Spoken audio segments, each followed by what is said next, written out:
This is Africa in 10 minutes. I'm Lillian Ojukwu. Stay tuned as we bring to you the top business stories reported on Footprint to Africa this week. To recap this week's top headlines, Botswana government to extend energy to rural and underserved residents. Microsoft buys LinkedIn for $26 billion. Somali banks working with the government to restructure toppling financial system. Sudan makes moves to overhaul poor healthcare system. Egyptian economy buckles under increased inflation. Kenya and World Health Organization tackle tropical diseases. Senegal makes improvements to renewable resources. And Tunisia's Amen Bank hold mixed General Assembly. This week, residents of Masukwane in the Northeast District of Botswana have been assured of the government's commitment to ensuring that electricity becomes accessible to all residents.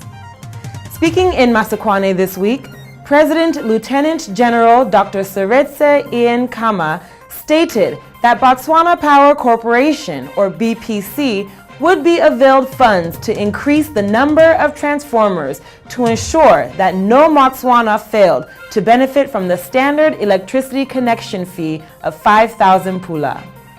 In the tech sector, Microsoft buys LinkedIn for a record-setting $26 billion in cash. It is by far the biggest acquisition made by Microsoft, which has completed 8 takeovers worth more than $1 trillion. The tech giant paid $8.5 billion for Skype in 2011 and bought Nokia's mobile phone business for $7.2 billion in 2013. The LinkedIn acquisition also eclipses the $19 billion that Facebook paid for WhatsApp in 2014.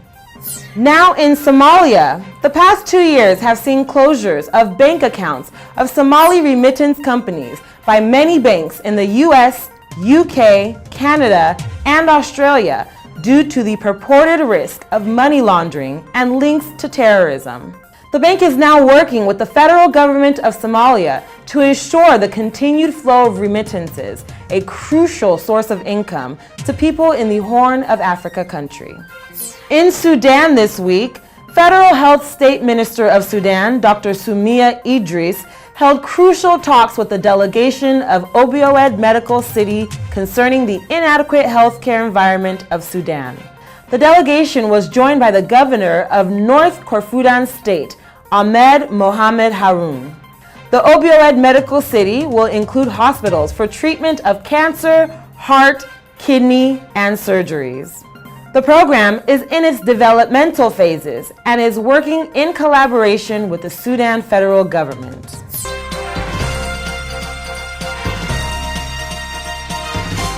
Now in economic news, Egypt's annual inflation hit 12.23% in May, the highest level in 7 years, driven partly by the dollar appreciation. In an attempt to soften the impact on low-income families, the government has opened new mobile markets offering basic products at discount prices, and the army has fed and distributed basic goods to the poor in highly publicized events. The ministry said local manufacturers have been suffering from high raw material costs since the vast majority is imported and priced in dollars.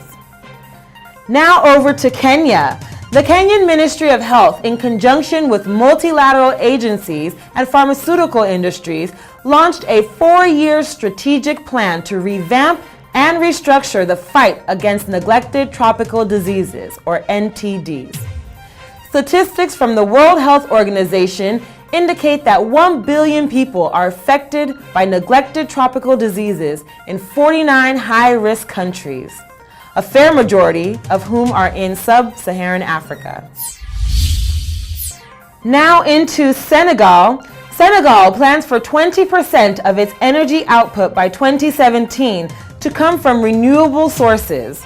2016 will be a special year for Senegal's power industry as its government has planned to develop 250 megawatts of additional plants in this year. Presently, the country has about 900 megawatts of installed capacity.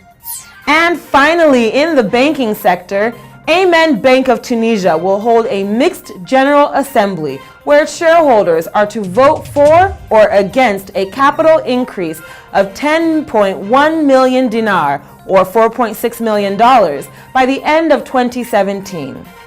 Capital augmentation will take place in 2 stages, which are the addition of nearly 6 million dinar by incorporating reserves and the issuance of over 1 million shares newly awarded freely to old shareholders. This strategy should align with the optimization of investment return on shares and help reduce the bank's operating costs in order to derive more value from its assets. And that wraps up this week's top stories. We'll be back with a recap of the headlines. To recap this week's top headlines, Botswana government to extend energy to rural and underserved residents. Microsoft buys LinkedIn for $26 billion. Somali banks working with the government to restructure toppling financial system. Sudan makes moves to overhaul poor healthcare system. Egyptian economy buckles under increased inflation. Kenya and World Health Organization tackle tropical diseases. Senegal makes improvements to renewable resources. And Tunisia's Amen Bank hold mixed General Assembly. To keep with the trending business news of the week, subscribe to our YouTube channel, like us on Facebook, follow us on Twitter, and connect with us on LinkedIn. These news are culled from Footprint to Africa. For daily updates and more business news in Africa, visit us at www.footprinttoafrica.com. Footprint to Africa, business news made in Africa.